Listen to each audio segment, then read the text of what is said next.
welcome to Ka0s Tournament Podcast. Today we're going to be talking about Chaos 7 and doing a breakdown of the tournament. With me today is Neko. Hey everyone. Kuma. Yo. And Nebula. Hello. And I'm Fetch. So let's get right into this with going through the top 16. Little weird thing about top 16, we technically have a 17th deck in the top 16 because one of the players that made it to top 16 was not able to play for the actual top 16. They had other things they had to do. So we'll talk about that deck a little bit as well. Not only was this deck making it to the top 16, but they actually finished, I think, second seed overall in the Swiss. So a really impressive run from Rogue Storm, I think, is the player in question here. Yes. That was Rogue Storm running a Ukima deck, Ukima food chain. So surprised to see that performing as well as it did, but very talented pilot. Good to see them perform regardless of the deck. I mean, it's still in really good colors. I know people have been cold on this particular combination and a little iffy on food chain as a whole, but you still have your black, which is a great color, blue, green to get the ramp out for your dorks, green for the food chain. It does a lot of good stuff still, even if it's not the most popular nowadays. Yeah, that's something I never understood. Like, food chain was never bad. It's just it kind of fell out of favor for whatever reason. And I'm not exactly sure why that happened. I mean, being able to use Demonic Consultation and Tainted Pact to find both halves of your combo potentially, or in the case of Ka0s or Ukima, pretty much always, seems pretty strong. I mean, it gets hit by every stacks piece known to man, but so does Underworld Breach, and that hasn't stopped anybody from playing that. So, interesting to see it come back here in a big way. I'm not 100% sure what to make of that, except I never thought it was bad. You know, I don't think people always played the right version of it, but I don't think it was ever bad. We'll talk about a food chain a little bit more as we get into top 16 because this is not the only food chain list. There was multiple food chain players and honestly a good amount of food chain in the tournament just in general. And it got them some good results, especially in the top 16. But yeah, as we are going through, we're just going to do some quick highlights of the top 16, starting from the bottom. As we already said, honorary top 16 with Rogue Storm on the food chain Ukima list, but nothing crazy there. 16th place, we got Bosch and Roll with Blue Farm. Pretty standard list. We have a different flavor of Grixis with not anything crazy there either, just more Grixis things. Yes, one thing I do want to highlight before we go further, for the 16th deck, I believe it's Bosch and Roll inspired, but the pilot was actually Dissident Mage. You are right. I stand corrected in that. Thanks for pointing that out. Yeah, just want to give the player their props. Yeah. No, Dissident Mage was the actual player for that. Thank you. 14th place, we got Najeela by Dog Arc. Once again, more Najeela leaning towards that breach style rather than the traditional Najeela list. This one's on the Adnos build, so really leaning in Economic Betrayal. That list that we've seen a lot of the pilots really favor nowadays, as opposed to the creature-based combos, your Toskis, your Druid's Repository, I believe is the card. Yeah, I believe so. And then 13th, we had a Yisan list with piloted by Zenon. I think that's how it's pronounced. I just gotta say, like, this is the number one EDH deck I wish was better. So, like, I'm glad to see it actually top 16ing something. That makes me very happy. So good job, Xenon, good job. It's definitely a list that requires a lot of knowledge in order to properly play it. And so it takes a skilled pilot to actually bring this to a top performance. So well done for them. Then 12th, we've got Pipites, a pretty well-known pilot, playing Rocco. Rocco's one of those decks that have been surprising to me how well it's been performing. It's got a lot of placements so far, and I just love the style of the deck, what the deck can do. The tutor in the command zone to fetch up different combo pieces when needed. Yeah, this is a deck I really need to play some more myself. This is exactly what I love in decks. I love tutors in the command zone. I love toolbox decks. Mm-hmm. So I'm definitely happy to see Rocco do well. It makes me want to pick up the deck possibly.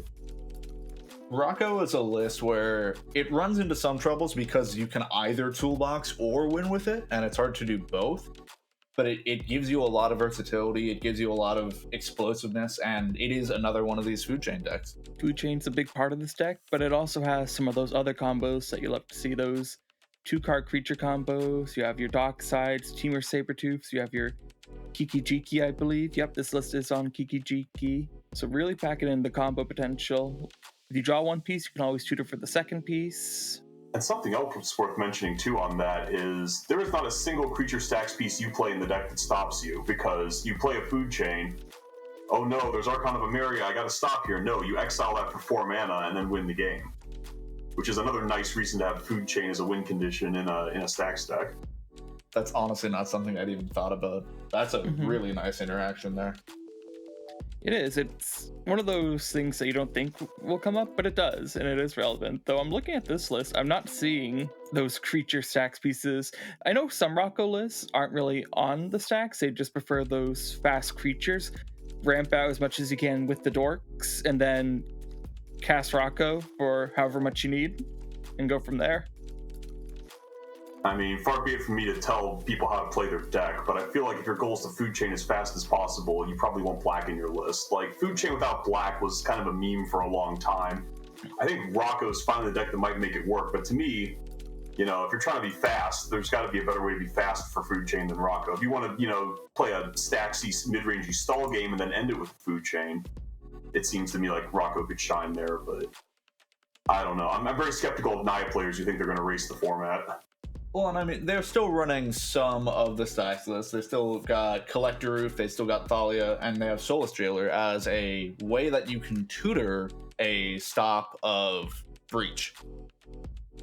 So, oh yeah, I don't think you can play Naya and 0 stacks pieces in this format. Like, every Naya deck's going to be on something stacksy. But yeah, there's not all that much now that I'm looking at it. There's really just a couple.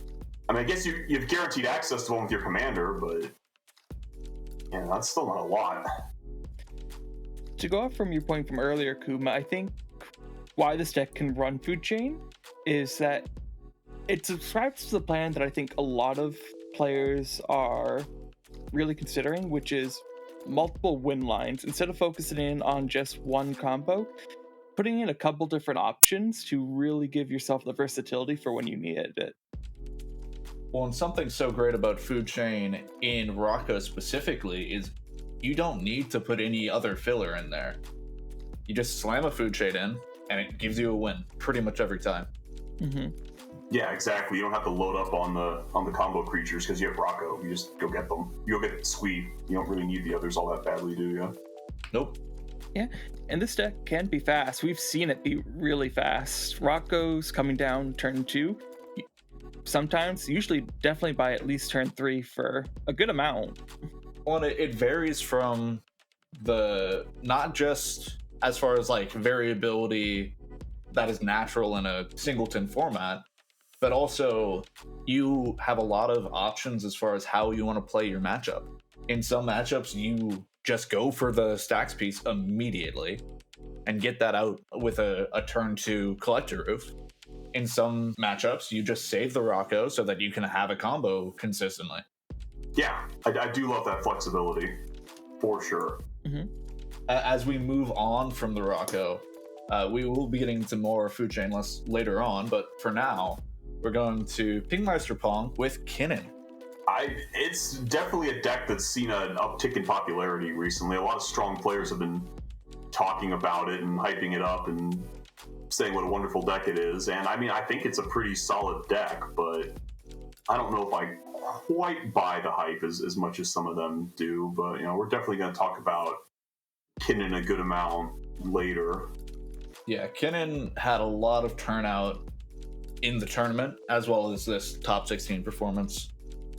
It's a deck that has seen some more popularity recently. I'll say that at least. Mm-hmm. And I think to some extent it's a valid spike.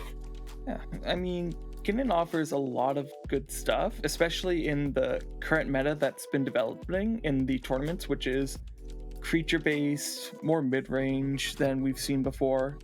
One thing I want to highlight about this list in particular is this is a list that seems more in line to what Kinnan was when the card first came out, as opposed to the more creature-heavy flips lists that we've been seeing. This one is still on, for example, your transmute artifacts. Doesn't have the bigger creatures. It has the Void Renewer or a couple creatures, the Wandering Archaic, but not like the Perplexing Chimera that we've seen, the Comas. Really homing in on the combo side of the deck, I think. Astral Dragon, wow, that's a spicy one. That certainly is. 8 mana ETB, create 2 tokens that are copies of a non-creature permanent, except they're 3/3 dragons. I can only imagine what kind of shenanigans he gets up to with that.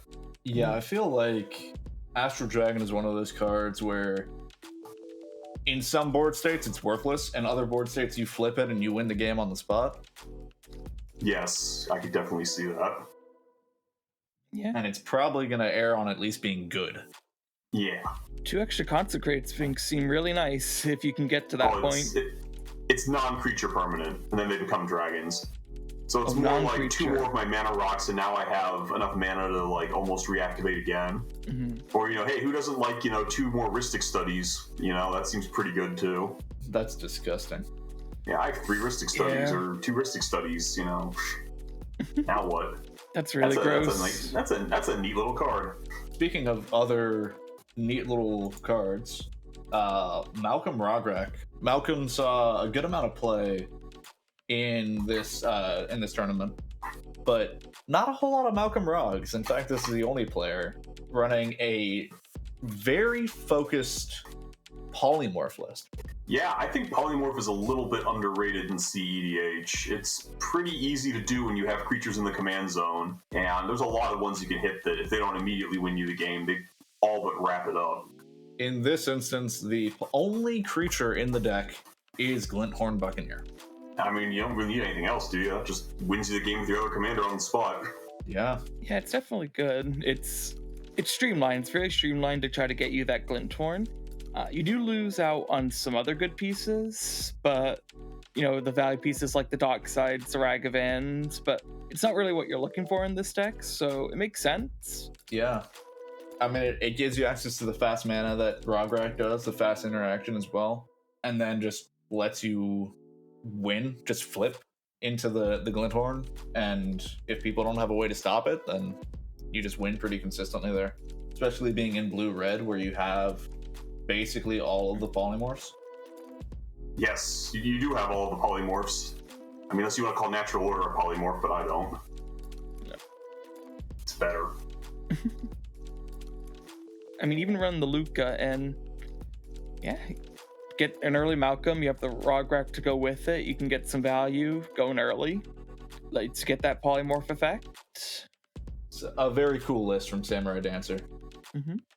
But we're moving on to another food chain list. This time, a deck that I have not seen in quite some time with First Sliver.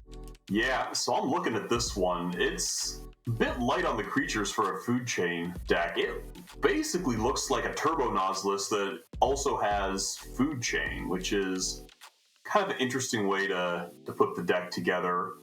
I think it does play Culling Ritual. This is a deck that can support Culling Ritual, which I think any deck that can support Culling Ritual should probably be playing it. Yeah. Culling Ritual is a great spell. It's niche because of the colors, but in a deck like this, Culling Ritual can just win you games. Mm-hmm. It's 5-color good stuff, right? It's 5-color good stuff that just happens to be a food chain deck. Yeah. I do notice that they are playing the Free Fairy, the Teferi Time Raveler, that makes it so your opponents can't cast spells at instant speed. Looks like they're just running it for the silence-like effect. No Displacer Kitten to go with it. Just that extra backup for protection on their turn. It is certainly a strong card. I honestly am kind of surprised they're not running Kitten at all in it. Usually if you're seeing one, you're going to see the other, but Gets Yeah, excited. there's a nice bit of layering for sure, right? Because, Kitten's a creature for your food chain, not that that's your primary plan or anything, and, combos with Teferi Time Raveler. And you have an infinite mana outlet in your command zone, kind of, so, like... It might just be that they want to keep the CMC of the deck lower. This does look, wants to go fast Adnos, keep the average CMC as low as you can. Yeah. Yeah, that's definitely what's going on here for sure, looking at this list. And I mean, they got top 16, so while there may be some slight changes that could be made, you can't say that it's a bad deck. Yeah, I mean, I'll say it again. Food Chain was never bad. It was just unpopular. And Ka0s has been a Food Chain player for about as long as I've known him. I'm just glad to see him finally come around to realizing that you need to play black in a Food Chain deck.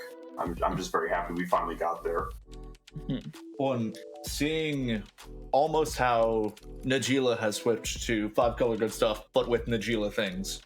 Now you have First Sliver switching to 5-color good stuff, but with Food Chain things. Wonder if we'll see a larger trend of that. Yeah. I mean, it's hard to play a 5-color deck without it being good stuff. There's just so many staples in this format. But as we are finally moving into the top 8, we've got Timna Jessica. So yeah, that's a deck that I think was a very good choice for this tournament.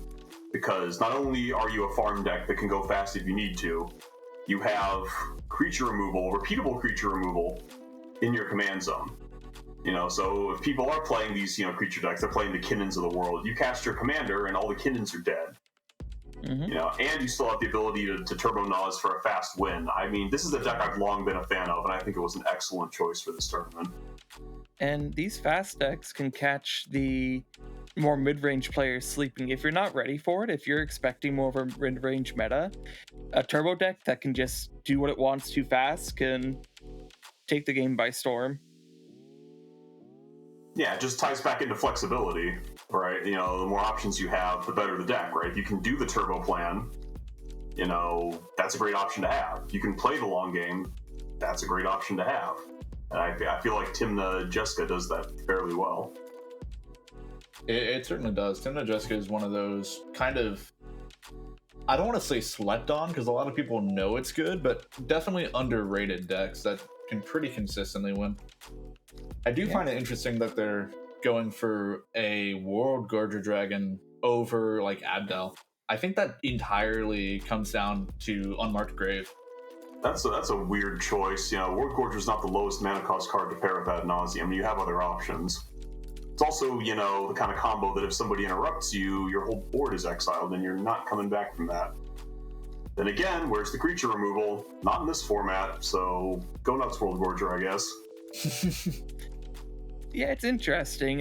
World Gorger, it's not a top combo that I like just because it can come back to bite you super hard. But it's infinite mana. You have the outlet in your command zone, which feels good. There are some other infinite mana outlets, so I guess, like we were saying, more layers, more opportunities for wins never feels bad. Yeah, they're also running the Auriok Salvagers line, where you just use Salvagers and LED and loop that.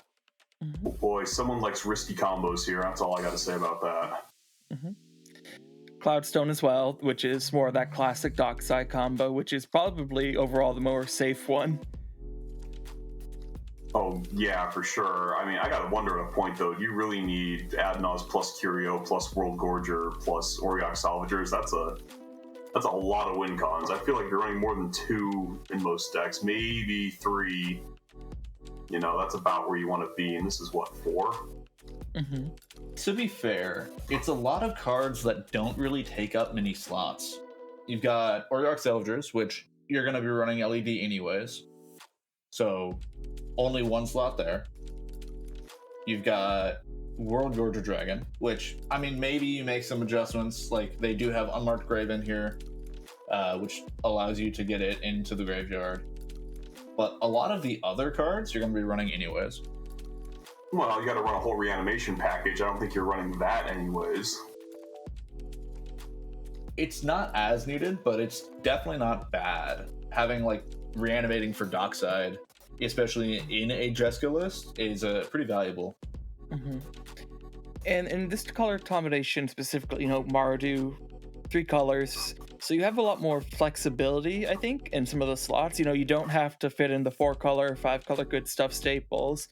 You don't have to run your standard counter magic package. There's slots. There's more openings in the slots for these kind of things. I mean, you don't have to play good cards and counter spells. Speaking of talking about good cards, I noticed they run Smothering Tithe, which I know a lot of people have been very high on in the past, but I'm less convinced, and especially in a more Nas focused list, I'm not sure about it. What are other people's thoughts? I think Smothering Tithe is not as good as people initially thought it was. Like, the card's fine, but 4 mana is a chunk. Good players will occasionally pay for your Smothering Tithe and not give you the mana. And, it's going to be at least 1 trip around the board before you're getting anything out of it. And at 4 mana, that's a bit of an ask. I mean, the card is solid. I'm not going to, look at your deck and be like, oh, what were you thinking? But I really don't think that's the kind of staple you're going to cram into a good stuff deck. I don't think it's just quite good enough to see a ton of play in this format. I agree. It has its spot. It's good in certain decks, more mid-range decks that do want to play more for the mid to late game. In a deck like this, where you want to be a bit faster, it seems like, especially with the Adnas, it is interesting. Yeah, and I think too, if you have a mana sink in the command zone, that makes the card chef's kiss. So I could almost see a Thrasios deck or something maybe running it. But if you don't have an outlet for all that mana, it's a less good card. My only thought is it's meant to maybe act as a disincentive. You play it because you don't run. This deck is hurt by Mystic Remora, Rhystic Study, so maybe you run it to try to disincentivize your opponents from drawing a bunch of cards. That's the only thing I can think of.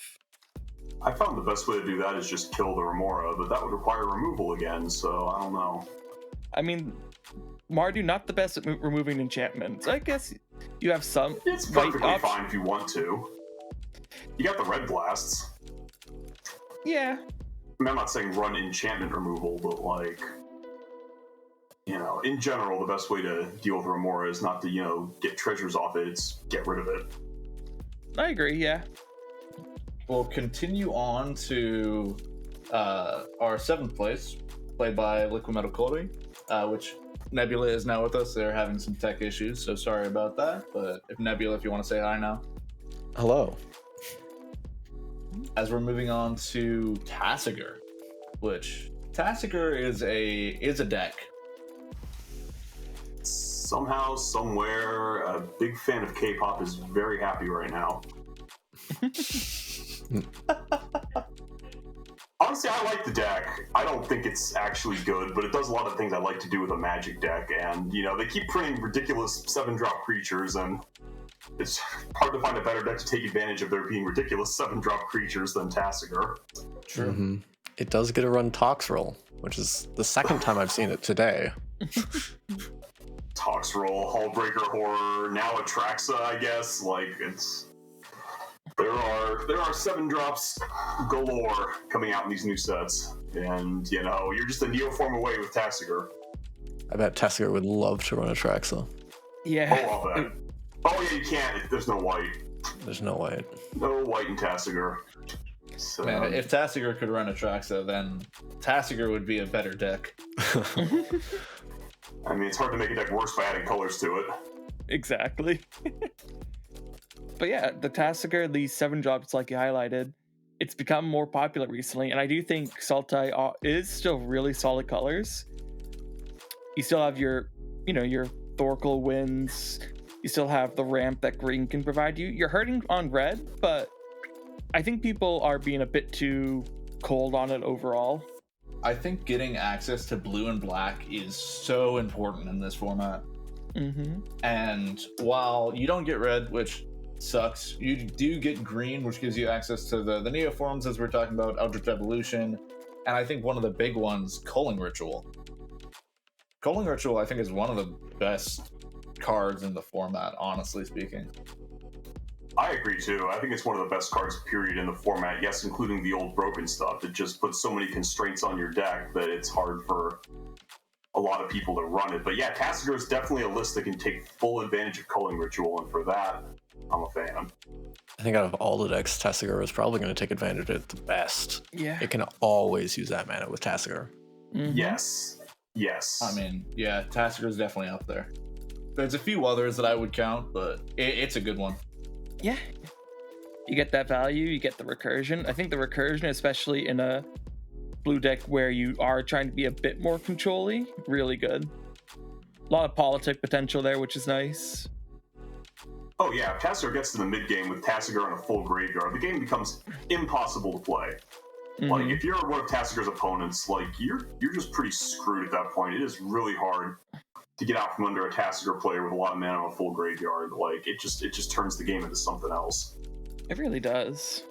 Yeah, we've seen a lot more mid-range, a lot more grindy, some longer game stuff. But in sixth place, we still see some of the old favorites of Blue Farm.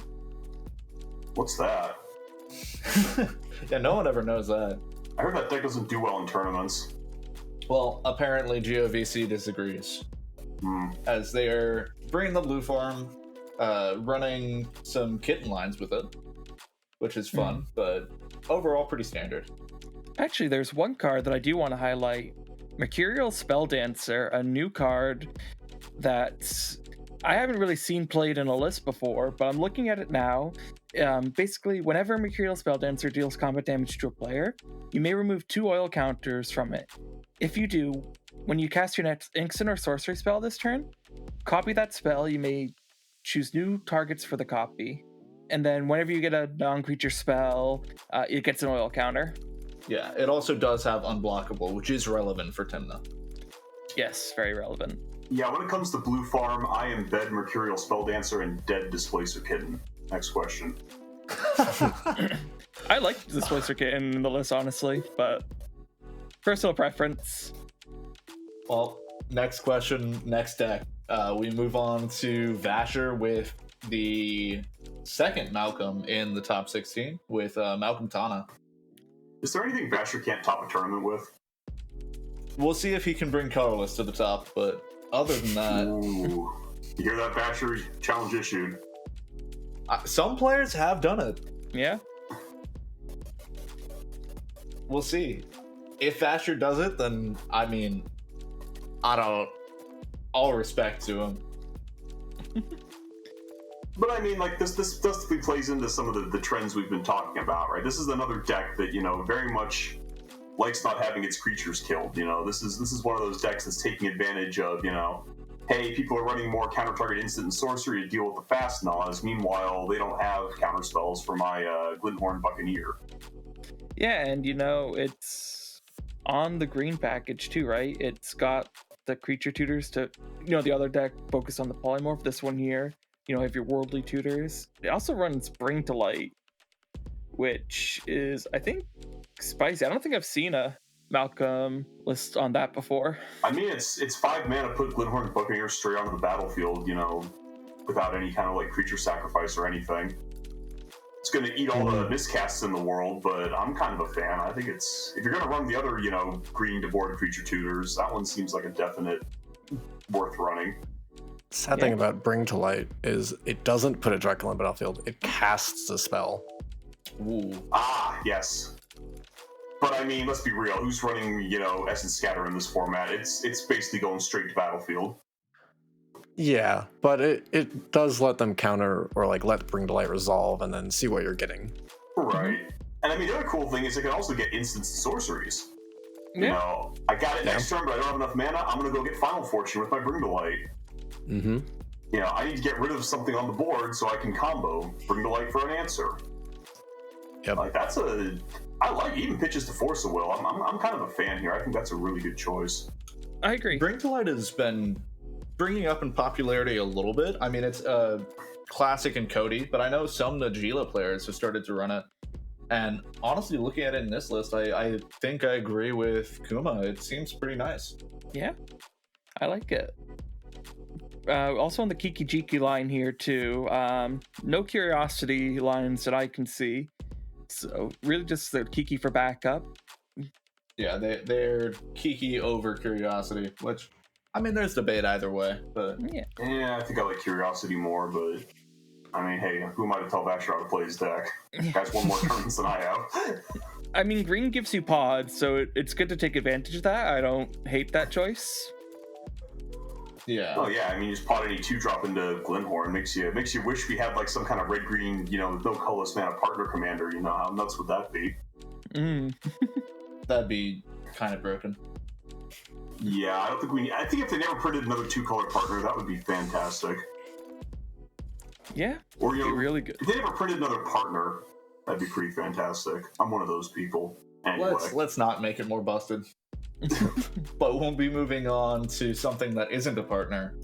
A card that we saw earlier, but not as a commander. We're moving on to our top 4 with Toxrill, played by Sevens. Now that's something. Who had Toxrill in the top 4 before this tournament? Your gambling receipt's worth some money. It is not something that I was predicting, but looking at it for the table, it was in a decent position. At least before the game started. I mean, it looks like just a typical blue-black, Gnaws as quick as you can list. I mean, giving up red to have a 7-mana slug in the command zone seems like a big drawback, but it clearly worked for them in this tournament. I mean, we saw a lot of decks running green, especially in the decks that we covered so far. Toxrill makes them regret their life choices. An early Toxrill? Well, it's hard to early Toxrill out of the command zone. That's kind of my problem. If it was more of a Reanimator deck that was going to, pay 2 mana for it, I would get it. But, it's hard to cast a 7-mana spell early.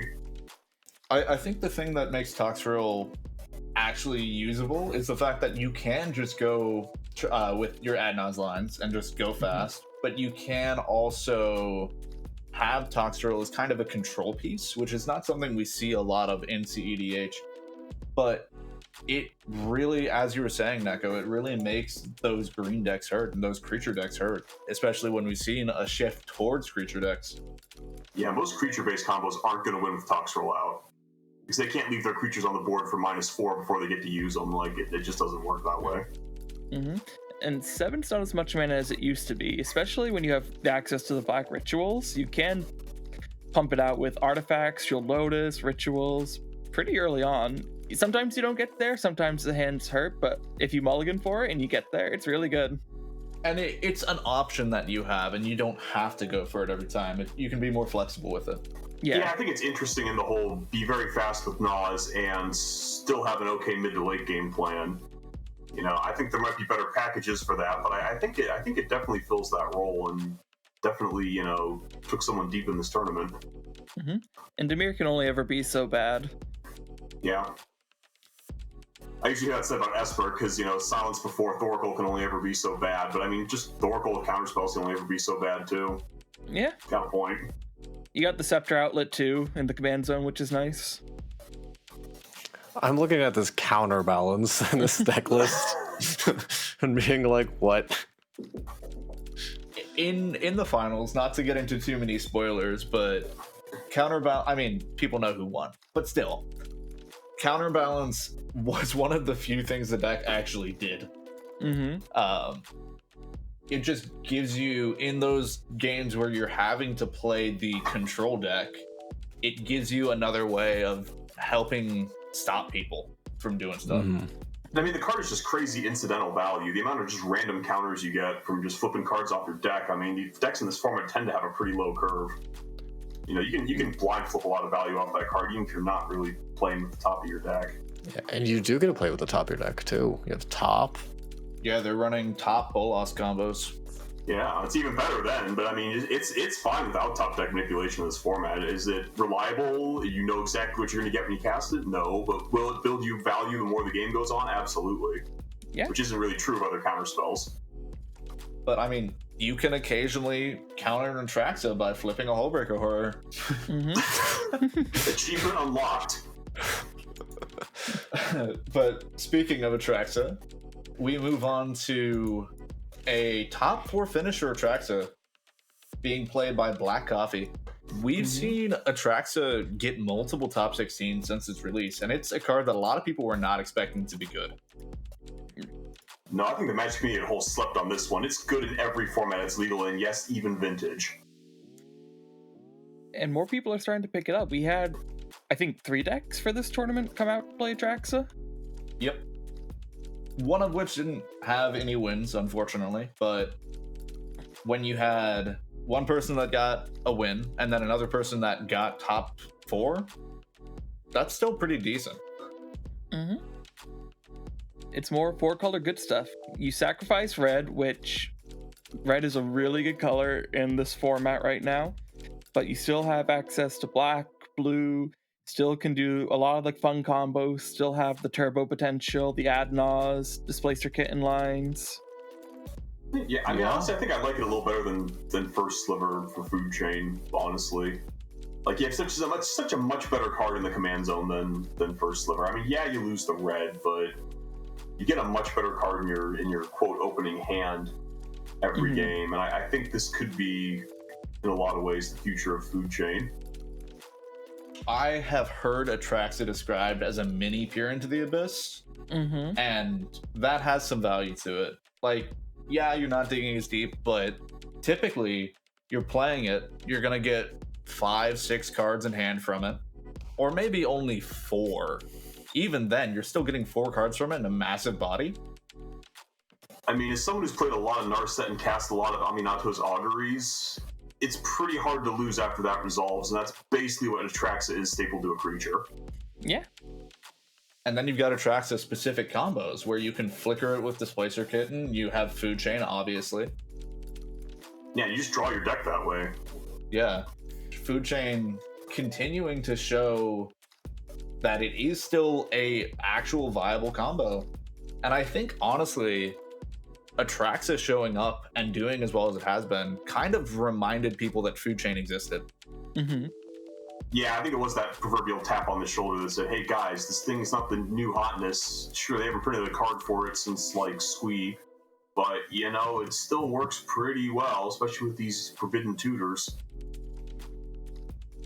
I just look forward to when Prosh comes back into the meta. I wouldn't hold your breath on that one. Yeah. I think Corvolt's too good, either. sadly. What is it? Yeah, Corvolt's too good at that role, and also, what does that deck do that Kazurukama doesn't do better? Nothing, but it's a dragon, so it's cool. I mean, there's always that. Moving on to Wombat Ferrari in second place with a pretty classic list. I mean, the top 4 had a lot of spice in it, so we had to get something more vanilla with Bruce Rassios, Dawnwaker. Yeah, this is a pretty typical Dawnwaker list, just looking at it. I don't see a lot of spice here, but you know what? This is a deck that recently has done very well in events. You know, it's hard to go wrong with partners. Yeah. I mean, what else can I say? It's a very solid list, and it's a very skill leveraging list. You know, the more mid-ranger you are, the more you need to be a strong player to close the game out. The longer the game goes, the more decisions you have to make. You know, the more skilled player you need to be to close it out. So this is definitely a deck that rewards skill. It's got a lot of great cards in it. It's got the tournament results in the recent past. Not surprised at all to see it here. Pretty standard, but pretty good.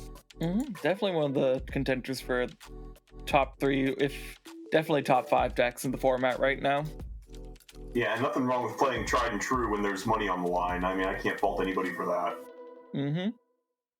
But as we move on to something a little bit less tried and true, but something that very much follows the rewarding skill, we have Captain Sisay, which this is the green-white Sisay. And I know we've got Kuma, who is a big fan of this deck. Yeah, you can stop talking. I'll take it from here. So, this was my favorite deck in the world before the Paradox Engine ban. And I was extremely sad to see it go. I even built it in Conquest. Yes, I built a Conquest deck because that's how much I love casting Paradox Engine with Captain Sisay. You know, I pioneered some of the lines, at least in the Conquest version. One of the most recent lines we had actually used the card Skyship Weatherlight to win the game with Sisay, which is like the ultimate flavor win. But anyway, you know, more on topic here. Yeah, this is a deck that has basically disappeared since the Paradox Engine ban. And for good reason. People put out a lot of lines out there like, oh, hey, you can still win with Sisay. And it's like, yeah, but you have to wait an extra turn. It costs 3 more mana. You have to run more terrible cards in your deck. Well, I don't think this deck has 100% fixed that problem. This is by far the closest I've ever seen to somebody making Captain Sisay anything like what it looked like with Paradox Engine out. So with this list, so it's very stacks heavy, and you can afford to do that in Sisay because, you know, you've got a turn or two before she comes down a lot of the time. You can play the Drannith Magistrate, you can play the Collector Roof. These things don't stop you. They make your opponents sad. And then, once you activate her, there's a couple of lines with this deck. So you can use either Hope Tender, Magus of the Candelabra, and a Shia to basically make infinite green mana and infinite deck tutors, at which point you cast Kamal Fist of Kroza and just make all your creatures infinitely big with trample. You know, that's one way to do it. And that almost works out just like Paradox Engine did. Now, you have to have one of 2 creatures in play before you start, but this does let you tap Sisay, cast a 5-mana spell, and then basically win the game. You know, it has other lines as well. There are other lines too, using like Quirion Ranger and such, that require you to have a creature that taps for double green instead of one of the land untappers.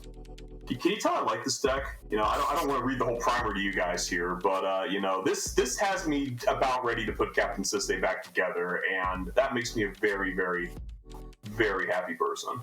Yeah, I can definitely tell you like this deck. It's a good deck. I think one of the nice things about Sisay is you don't just have to win with the combo. Mm-hmm.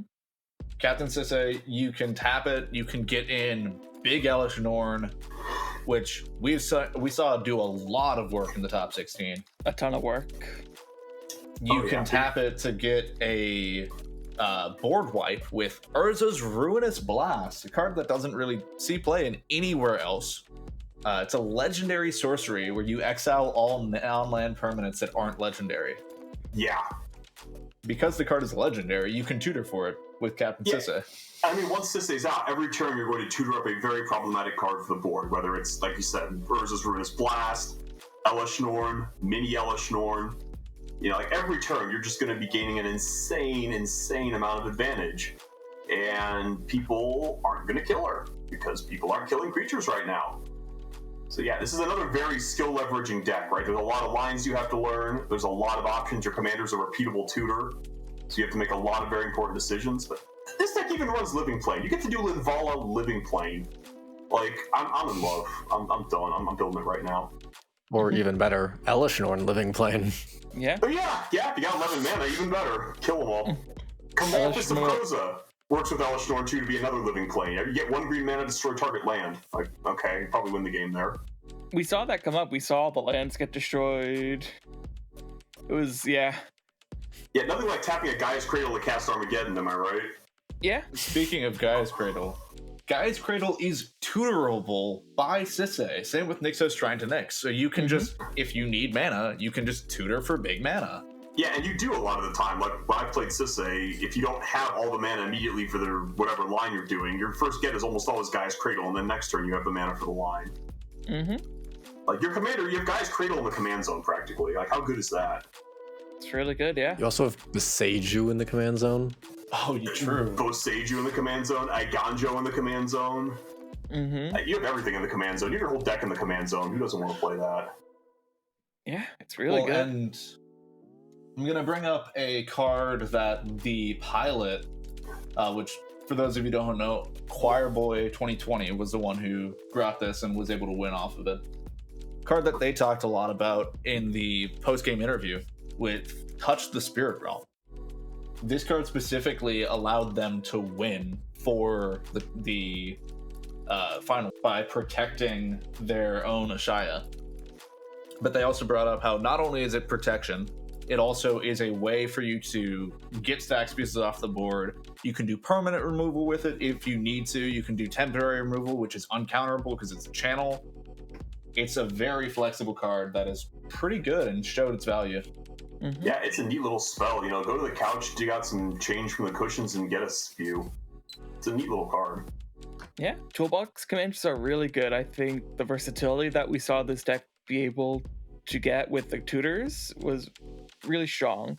like you highlighted, you can either get the combo piece, you can get the stacks piece, and it takes a skilled pilot to do that. And I think someone like Choirboy, who really showed how well they know the deck, can play it to great results. Yeah, if you read Choirboy's primer, he claims to have played over 2,000 games with the deck, and you could definitely see that in practice in this tournament. You really could. Yeah. They knew this deck inside and out, and they could absolutely show their skill with it. That top 16 game, I don't know what, for the people listening, once that game becomes available, you have to go check it out, because the skill that Choirboy showed with this deck was insane. Yeah, it was very impressive. But before we move on to the broader tournament results, I want to say, for those of you who don't know, Chaos 7 was not just a tournament, it was also a charity event where we raised money for NAMI, which is a foundation that helps with mental illnesses, specifically in America. And we were able to raise, I think it was like $750 for it.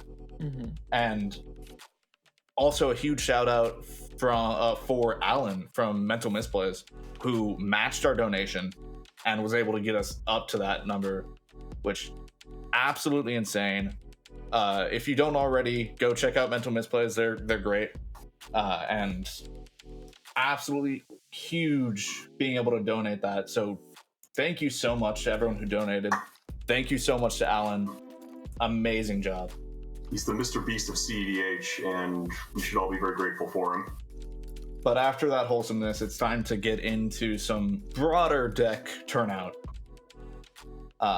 We did talk about how Kinnan made it into the top 16, but Kinnan was one of the most played decks in the tournament, as there was no one deck that had more than 4 pilots for it, and Kinnan was one of those with 4. Yeah, absolutely. So yeah, we touched on this a little bit earlier. It's gotten a lot of love from a lot of top players talking about what a wonderful deck it is. And I mean, it was certainly on display today. The deck did very well in that tournament. You know, I'm a little skeptical myself. Like, I think it's perfectly fine. I think it's a solid deck, but it kind of goes against one of my tenets of the format, which is play lots of colors. It's easy. Also play partners. Getting 2 cards extra instead of 1 is great. And Kinnan's on 2 colors, and it's not a partner.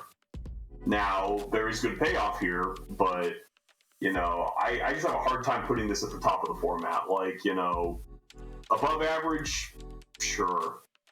But I don't think it does quite enough to be considered one of, like, the top decks of the format. I disagree. Yes, it's 2 colors, and yes, less colors means more limitations in the format, but Kinnan gives you everything you want. It gives you advantage in your mana, so better ramp, and it also gives you an outlet. It provides you really 2 paths of play and can combo off early with things like the Salt Monolith, or it can play more to the mid-range with big creatures, your Consecrated Sphinx, your Void Renewers, really getting that value, even pressuring life totals with the power it can bring to the creatures. It does do a lot. I will give you that. It does do a lot. But at the same time, I feel like it's got the problem of, like you see with like a Narset deck, where it's like, oh, my hand is all 8 mana spells. Whoops. I mean that's a problem too. I'm not going to say that invalidates the deck or anything, but I mean, you've got that problem. You know, if people wouldn't play the proper amount of creature removal, I think this deck would disappear in a hurry as well. It's not like losing Kinnan. It plays well in the meta. Sure, no, it's a decent meta. Anything creature dependent, you know, that's powerful is a great meta choice right now. You know, is it going to be my favorite meta choice right now? No, but like I can't dispute that it's a good choice right now. I mean, you know, we got to treat the format like it is, not what we think it should be. If more people were running that heavy creature interaction, then I think Kinnan would take a hit from it. But even without that, the 8 mana problem, honestly, a lot of that comes down to just having good mulligans. Like, if you mulligan well, you might have an 8-mana card in hand, but you can probably cast it in a turn or two. And you have consistent ramp, and you always have something to do with that mana unless you get shut down by stacks pieces. And there aren't that many stacks pieces that hit you. One of the few ones that we actually saw be relevant was Linvala. I mean, Collector Roof hits you pretty hard. Most of your ways to take advantage of Kinnan or artifacts. It definitely hits you. It's just not a full shutdown. It doesn't invalidate you quite as much as it would a Storm deck, but I mean, this list is only running 1, 2, 3, 4 mana dorks. So it's going to shut all your fast mana down except for 4. True, but it can still play those creatures. It has access to them. Even if it's a limited amount, they still provide you a huge amount of value. The only real stacks piece that hurts Kinnan, and that's only if Kinnan's not already out, is Drannith. It can play pretty well under all the others, unless the board's just completely bogged down by stacks, but at that point, most decks can't play anyway, so can't hold that against Kinnan. But the deck 100% needs Kinnan to function, so yeah, but I mean, the nice part is, it's 2 mana, it's going to come down before Drannith a pretty huge percentage of the time. And if it gets removed, you can cast it pretty easily, because it has so much mana in the deck. Yeah, I mean, your first recast is 4 mana. That's nothing. Yeah, I don't know if I would give Kinnan like a top 5, but maybe top 10. Yeah, I think so. At least top 25. In top 25, I would possibly agree with. Top 10, I think, is still too generous. There's at least 10 Grixis lists. True. There's at least 10 Grixis lists. But I think looking at Kinnan, it's a 2-color deck that can and has competed against those lists very well. And I mean, the people who play it are passionate and they practice it a lot.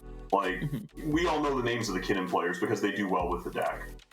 And, at least recently, I know a lot of top players have been on it, and it begs that age-old question, do top players on it because it's good, or does it look good because top players are on it? I think it might be a little more the second one with Kinnan, but that's just my opinion. You could definitely argue the other way around. I would think a lot of players have seen how well it's been doing and have actually started to pick it up, because Kinnan's been around for a while. It's been in the background. It hasn't had the hype that it has now, like you were saying, Kuma, but there have been some really dedicated pilots who I think have shown what the deck can do and have motivated players to go towards it. I mean, personally, if I'm putting that many hours into a deck, I'm picking something I think is stronger, but, that's just me. Well, I mean, you're talking about your love of partners. So let's talk a little bit about Malcolm. Malcolm has seen an increase in popularity recently. Interestingly enough, a lot of Malcolm Timna, as Malcolm Timna, another one of these decks that had 4 players bring it. And there were other Malcolm decks that got brought as well. That wasn't the only Malcolm. So I think Malcolm by itself might be the most played commander. I count 8. 8 decks with Malcolm. And I think Timna's probably going to beat it out. I have 8 Timnas. No, only 8 Timnas. So it's a tie between Timna and Malcolm for most played commander. Well, Malcolm Timna was the most played of the partners, so yeah. Kind of funny that. Malcolm offers a lot of versatility. It provides you with... It's great with all combinations. I think if you combine it with red, you have the Glinthorn, but even when you have it with the Timna, it provides you ramp, it provides you card advantage through Timna as a flying attacker. It checks a lot of boxes. And it provides you blue. Yeah. Now, I'll say this about it as well. People are on Kinnan right now because it's mana advantage and card advantage in the command zone. People play Winota because it's mana advantage and card advantage in the command zone. What do you have with Malcolm and Timna? Malcolm's the mana advantage, Timna's the card advantage. Plays very nicely into that niche. Yeah. I think a lot of people weren't talking about Malcolm Timna at all until pretty recently. Like within the past 2 months, I'd say. I think it's been overshadowed a lot by Malcolm Tana, which I think I personally like a little better, but green's my favorite color in Magic. I'm sorry for your loss. I think either way... To be fair, every other format is not the case, but No. CEDH specifically. White's still worse. I strongly disagree with that, but we'll have that topic another time. Yeah. I also don't think there's a bad color in CDH right now. There's a best color, but all the other colors I think are fine. But looking at Malcolm specifically, a turn 1 Malcolm, which I think a lot of these decks really prioritize, as they should, it's just so much early advantage. When you pair that with Tymna, a turn 1 Malcolm into a turn 1 Tymna, really strong. Jeweled Lotus does it all on its own. Jeweled Lotus, there's your turn 1 Malcolm. It's super easy. Mana Crypt plus any land, basically. There it is. Super easy. Yeah. Can't argue like we with said that. earlier, I mean, Silence and Oracle Console can only be so bad, right? And here, you actually got great commanders. Yeah, the one downside about Malcolm Tymna is you don't get access to that Glintworn Buccaneer. He's not in red. Yeah. Which, I mean, people always are like, oh, it doesn't have red, it can't be that good. With Malcolm, that's a more legitimate thing, because you are losing that one-card combo. Yeah, I agree with Nebula here. That's probably the main reason I like Malcolm Tana better. But, I mean, Malcolm Tymna, it's going to be a very different deck, but, you know, it's still going to do things well, just not the exact same things well. I'm partial to Malcolm Vile myself. I think the red and the black combination you get from that is hard to beat. Malcolm definitely has a lot of good options. And if Glinthorn was in another color, I don't know if red would even be that good. But as is, I mean, red's still a good color, don't get me wrong. But like as is, I think red Malcolm still slightly takes the cake, but Malcolm Tymna is something to kind of keep in mind as far as I don't want to say less orthodox, but it's a less popular version of Malcolm that is starting to pick up some more acknowledgement, I guess. I think comparing the two decks is kind of apples and oranges. Like, I think Malcolm Tymna and Malcolm Tana are just very different decks. It's tempting to just say, oh, Malcolm, it's similar, but I don't even think it's a fair comparison, honestly. I think they're pretty different decks doing pretty different things. I agree. One, you're leaning more into the combo of Malcolm. The other is mid-range value in Abzan, which is good.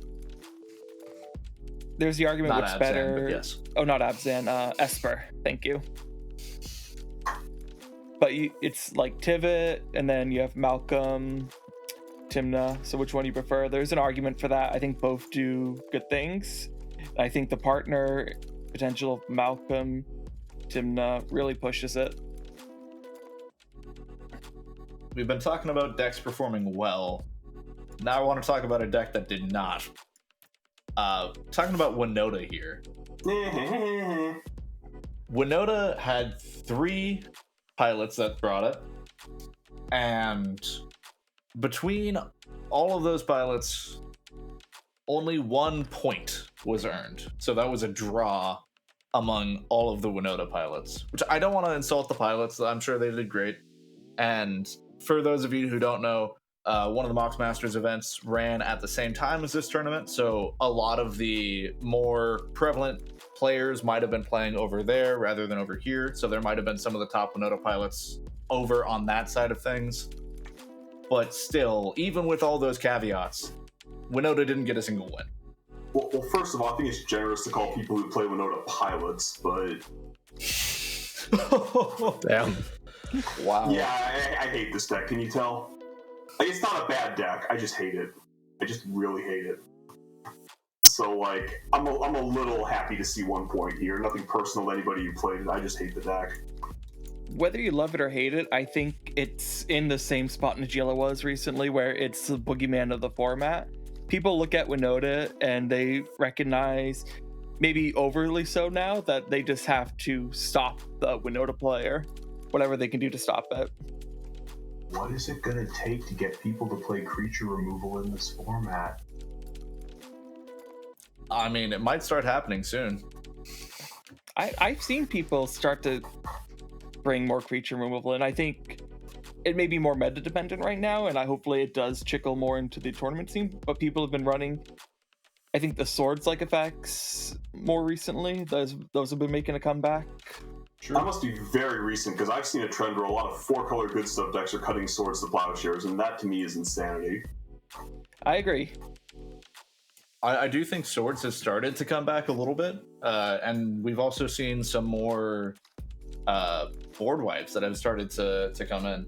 Toxic's been making a comeback. Mm-hmm. Yeah, that's long overdue. Like, shoot people, play Path to Exile. Who runs basics in this format? Legitimately. Like, All of the 2-color, 3-color decks. not all of the 3-color decks, actually. A lot of the 3 colors don't run basics. Look, I played Holland as an Earthcraft combo deck. I ran 2 basic lands. If the Earthcraft decks are on 2 basic lands, how many do you think everybody else is running? Dang. I mean, if you're monocolored, you run basics. Yeah. Yeah, sure. I think if you're running 3 or less colors and you don't have at least 1 basic, you're wrong. I would say if you have 2 or less colors and you don't have 1 basic, you're wrong. I think there are some decks where you're running 3 colors and you don't want a basic. Especially turbo lists, where you don't care about, like, in Rock's Eye, they're running like 23 lands or something like that now. You don't want one of those to be a basic. Yeah, like, I agree with Fetch. I think 2 and under, yeah, you probably need a basic. I think 3, it depends on the deck. And any more than that, if you're running basics in your 4 and 5 color deck, I don't know what to tell you. I run 2 in Ka0s.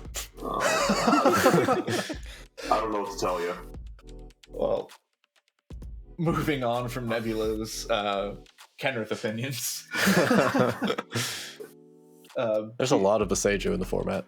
There is a lot of There is a lot of But Boseiju. Boseiju gets you Boseiju, anything. though. Boseiju says There's a land lot type. of there was a lot more paths and stuff in my Okay, local Path and at least. Assassin's Trophy are cards.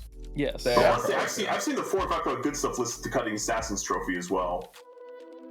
And I don't understand people anymore. Yeah.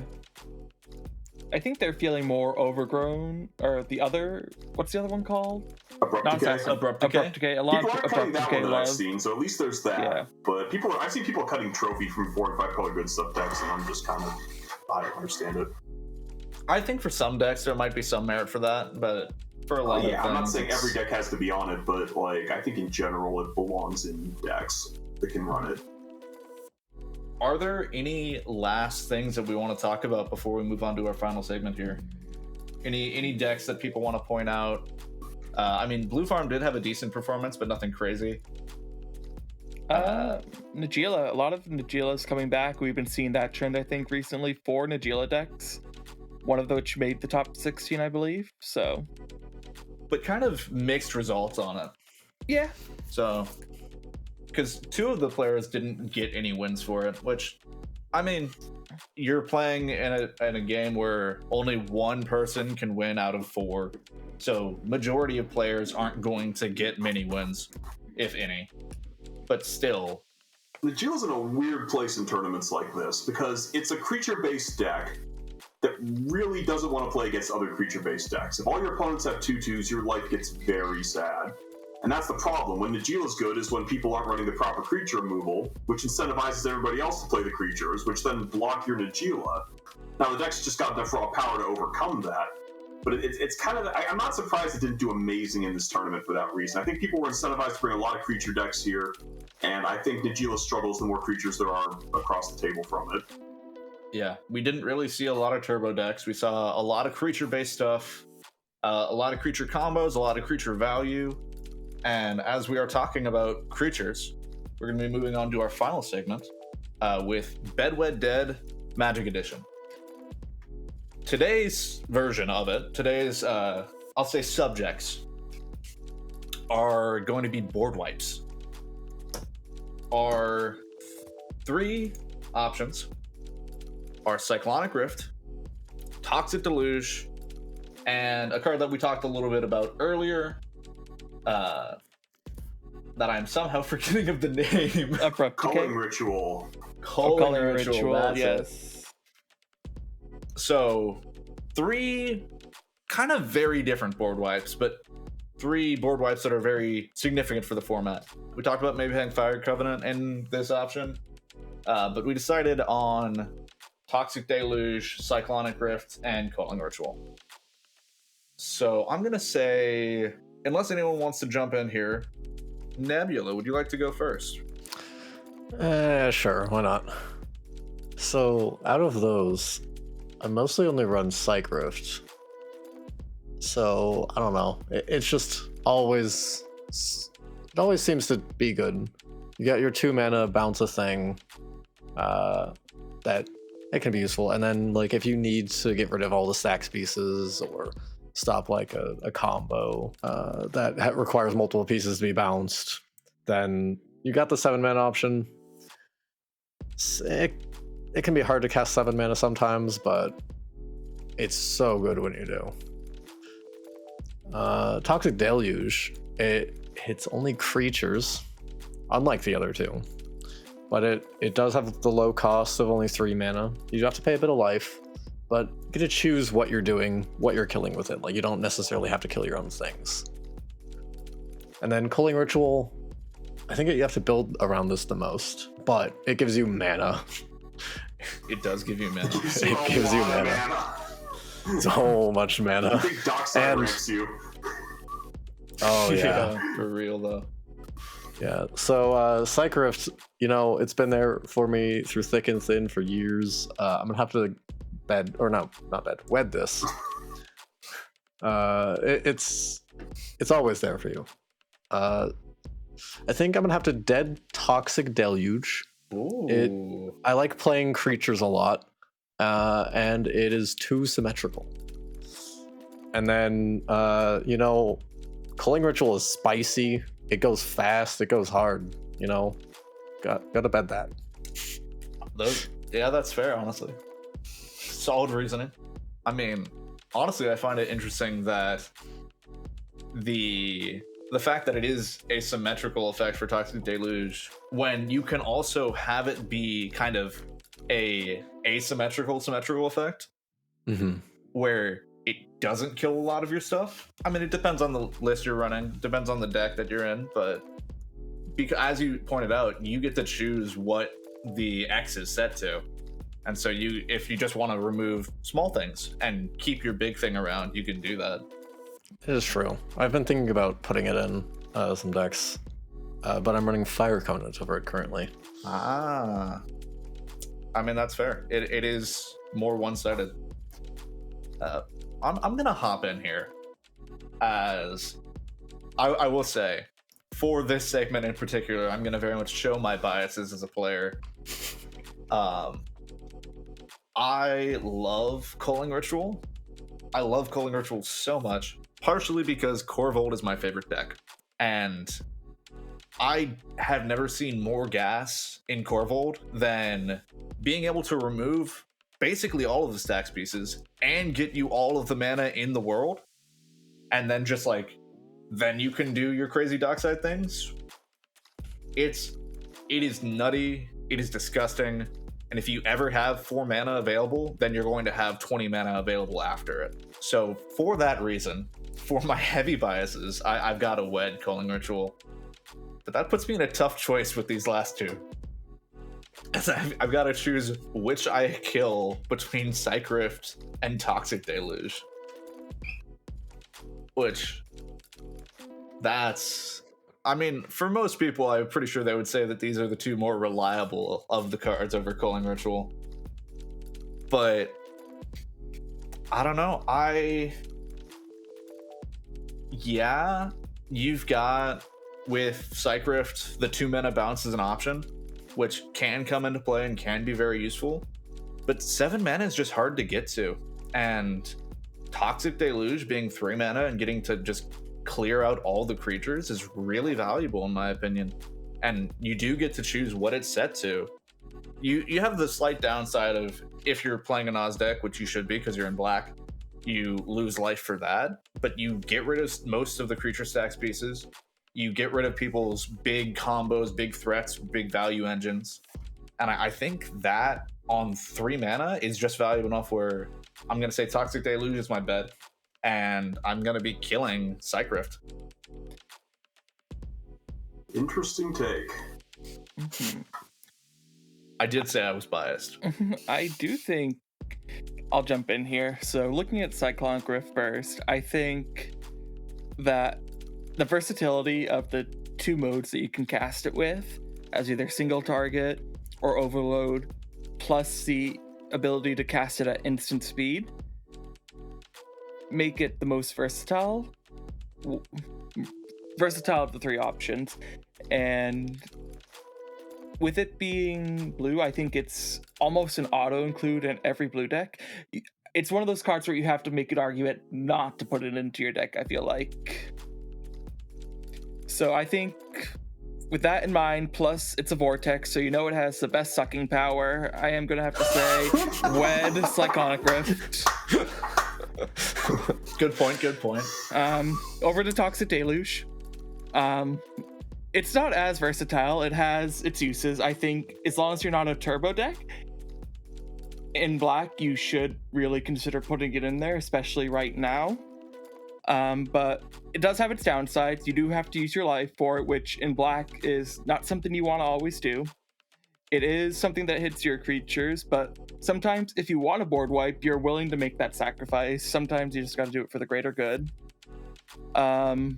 Unfortunately, I am not Shrek, though, and I do not want to do it in a swamp.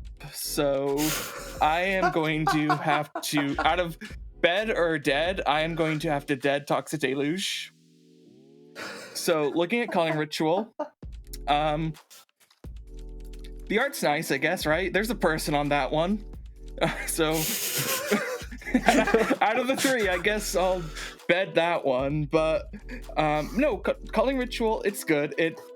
It's more often than not a win con than just a board wipe, but as was highlighted before, it gets rid of so many sax pieces and gets you so much at mana advantage that it's good. I wish I could play it in more decks. I love that card. I want to make it work. I want to build a deck where I can make it work. So yeah, I'm okay betting that card for now. If it didn't need green to be in your commander, like, it'd be so insane. Yeah. It'd be black. If it was colorless. If it was colorless spell. Colorless, but it only adds colorless. Neko, I just want to say I always love hearing your reasoning behind your choices. Brings me joy every time. Thank you. Well, I don't think I can follow that, but I'm gonna try. So, when it comes to board wipes, baby, I'm free love. I want to wet them all. But this isn't the Hate Ashbury in 1966, so I can't do that. So I've got to make choices. So let's start with Culling Ritual. Culling Ritual is that girl who's just amazing every time, like just an absolute freak, and you want to take her home to meet your parents, but that little niggling thing in the back of your head's like, no, that's not a good idea, you shouldn't do that, she's not marriage material. And yeah, it's like we said earlier, the card, it's incredibly powerful. I said I think it's one of the strongest cards in the format, period, regardless of what old broken things came out, when I was in elementary school. But there are so many constraints on when you can use the card, right? You have to have a deck that doesn't mind losing a lot of its board, that can do something immediately with a bunch of green and black mana. Like, this is exactly where Wizards should be printing powerful cards. They should be printing cards that are extremely powerful in very limited circumstances. And while I don't know if I'd call Culling Ritual very limited circumstances, I think it's not the kind of card you can just slop in any deck with green and black. So, Culling Ritual, sorry, you're a side piece. Honestly, that's probably what's best for the game. It's not you, it's me. I'm gonna bed. I'm gonna bed Culling Ritual, I think. So that leaves Psych Rift and Toxic Deluge for Wed and Dead. So, like was said earlier, you need a reason not to run Cyclonic Rift. And I've built a few decks where I'm pretty sure it was correct not to run Cyclonic Rift. I might be wrong about that. But I have definitely got to that part in my head a few times where it's like, I don't want to play Cyclonic Rift in this deck for a very specific reason. But it's really hard to go wrong with a card like that. It's a split card with spot removal and a board wipe. It's instant speed. It's blue, so all your Marches of Swirling Mists and Force of Wills and Force of Negations are happy. 7 mana is a ton, though, to overload. But, it's a more surgical instrument than Toxic Deluge for sure, and that gives it a lot of upside. I kind of feel the same way about Dam, which is not in our Bedwed Dead. So, I think I have to wed Cyclonic Rift. I'm really kind of on the same page as Nebula here. Like, sure, there are some situations where the card's going to break your heart, but for the most part, it's always there. It's always reliable. It's always doing something for you. There's almost never a board state where you don't want to cast it and you're unhappy about that. Like, you don't want to cast a Psych Rift, it's because your opponents aren't doing anything. So yeah, we're definitely wedding Psych Rift, which leaves Toxic Deluge. Now, like I said, I would wed all three of these fine ladies, but Toxic Deluge, I think, is the most limited of the three. Can you use it as a surgical instrument a little bit? Yes. You can pay a certain amount of life, keep your creature around, kill everybody else's. Doesn't always work out that way. That's kind of more of a in theory than practice things most games. I mean, the life payment hurts a little bit in black, but I'd rather Naz at 27 life and not be able to Naz at all because there's a board full of stacks creatures, so I'm not really going to ding it too much for that. I've said it all this podcast. People don't run enough ways to kill creatures. I don't want to dead any of these.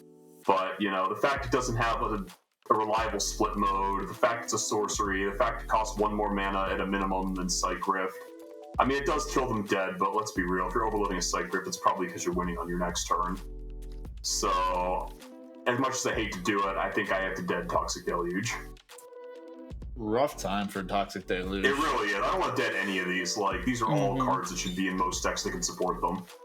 No, if you want to learn anything from this, you should be running these cards. These are good cards. If you can run them, you should run them. Mm-hmm. But, man, it sucks that Toxic Deluge got 3 deads. Yeah. But hey. It's toxic for a reason. Good point. Yeah. I mean, going off of that fetch too, metas, you have your own local metas. I don't, do what you think is best in those metas. But yeah, I think in the meta we're in right now, going into a tournament setting, you really have to consider those board wipes and especially those spot removal. They're so strong right now. They need more representation in decks. They're going to get you big dividends down the line, I think. Maybe later down we go for a removal where we choose between Fire Covenant, March of the Swirling Mist, and Swords to Plowshares. That'd be a pretty spicy. But I think, yeah, learn the lesson of creatures are good right now. Either play them or play a way to stop them. Or do both. Yeah. But yeah, as we come to a close here, once again, huge shout out to Alan from Mental Misplays. If you guys are in America, go check out NAMI. You might have a local branch where you can get involved. They're a great organization that helps with mental illnesses. If you are not in America, there are other options that you can look into for international mental health stuff. So, recommend for you to check that out. As we come to a close here, just want to give a special shout out to our patrons. For all of our patrons, thank you so much. You are really why this is happening and why we're able to do this. So if you are able to support us, please go check us out on Patreon. Whatever you can give, it helps a lot. But special shout out to Flower with our Lures of the Dream Den tier, which that's crazy. As well as Turbo Tay, Frenchie, Bessa, and Pixel Store. Thank you so much, guys. As for the rest of us, we'll see you around later. There will be more of these coming out. And we'll see you, hopefully, next tournament. Next tournament coming up is the Chaos Treasure Series. The second time we're going to go through it. So we'll see how that turns out. And hopefully you're able to make it. Hopefully you can win some games, win some money. Once again, money will be going to charity as far as that as well. So hope you stick around and are able to continue joining us in the future. And if this is your first time with us, we have an awesome Discord. That'll be linked down in the description. Make sure you give that a link. It'll have all our tournament information. A lot of great community there too. And then you can always check out our website, KAOStournaments.com. It will have links to everything and you can get information about upcoming events. Tournament, 3rd Saturday of the month, every month. So thank you all for watching, and we'll see you around.